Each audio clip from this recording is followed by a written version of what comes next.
Good evening, everyone. My name is Pranav, and I'm studying in Institute of Aeronautical Engineering, also known as IRL. Today, I'm gonna talk about my one of the favorite topic in engineering chemistry, which is known as electrodialysis. So, coming to the introduction of electrodialysis is a membrane-based separation process that removes ions from aqueous solution using an electric field. It is widely used in water desalination, wastewater treatment, and food processing industries. The process relies on ion-selective membranes that allows whether cations or anions to pass through selectively. Unlike reverse osmosis, electrolysis uses electrical potential rather than hydraulic pressure as the driving force. This makes it energy efficient for treating brackish water with moderate salt concentrations. So, coming to the historical development and early applications, the electrodialysis was first demonstrated in the earlier of 20th century with practical systems emerging in around 1950s. Initial research was focused on laboratory scale desalination of saline water for drinking purposes. The development of this stable ion exchange membrane in the 1960s significantly improved system efficiency and durability.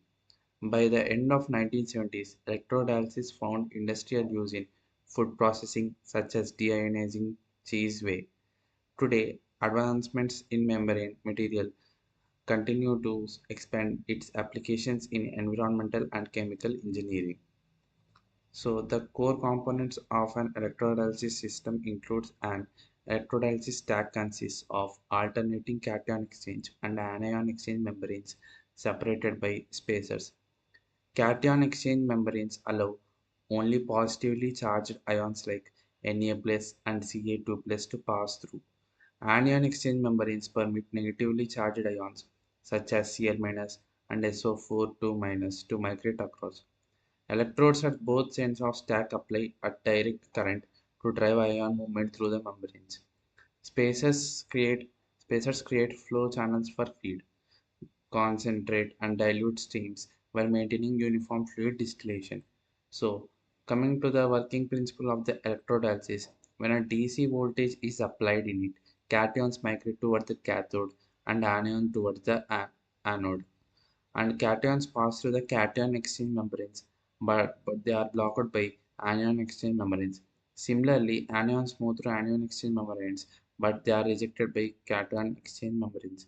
This selective migration results in alternating compartments becoming diluted and concentrated. The net effect of the removal of the salts from the feed solution into the concentrate stream. So coming to these ion exchange membranes structure and function, the ion exchange membranes contain fixed charged groups bonded to a polymer matrix creating selective pathways. Cation exchange membranes have negatively charged at fixed groups that attract the transport cations. Anion exchange membranes possess positively charged fixed groups that facilitate anion transport. Membrane selectivity depends on the density and type of fixed charges as well as polymer hydrophilicity. Modern membranes are designed to minimize fouling, resist chemical degradation, and maintain high conductivity.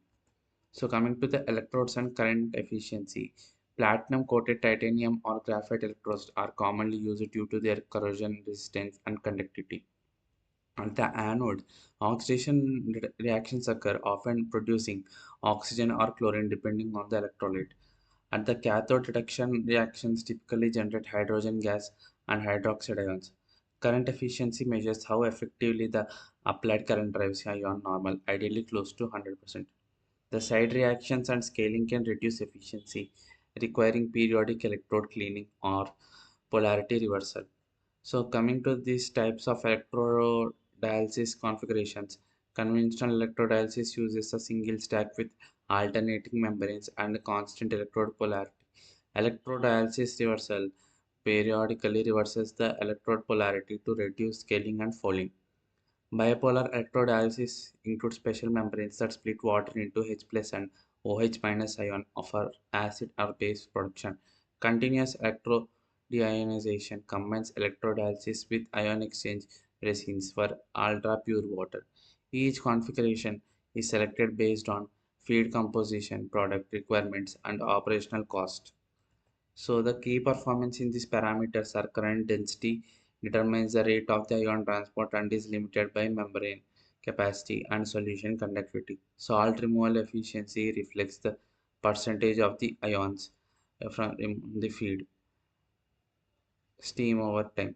Energy consumption is typically measured with kWh per cubic meter of treated water and depends on the feed salinity. This water recovery rate indicates the fraction of feed converted into dilute, usually ranging from 75 to 95%. Also, the salt removal efficiency reflects the percentage of ions removed from the feed stream over time. System performances is optimized by balancing flow rates, current, and membrane area. So the advantages over the other distillation methods are this electrodialysis consumes very less energy than reverse osmosis for brackish water with low to moderate salinity. It operates at ambient temperature and pressure, reducing mechanical stress and infrastructure costs. The process produces less concentrated brine, minimizing environmental impact compared to the thermal methods. Membranes have longer lifespans and are less prone irreversible fouling than in pressure-driven systems. It also uses selective removal of specific ions useful in industrial purification and resource recovery. So coming to this limitation and challenges, the electrodialysis is less effective for high salinity waters like seawater due to excessive energy demands, and the non-ionic contaminants such as organic matter or silica are not removed by the process. Scaling on membranes and electrodes can occur when multivalent ions like Ca2 plus or Mg2 plus precipitate.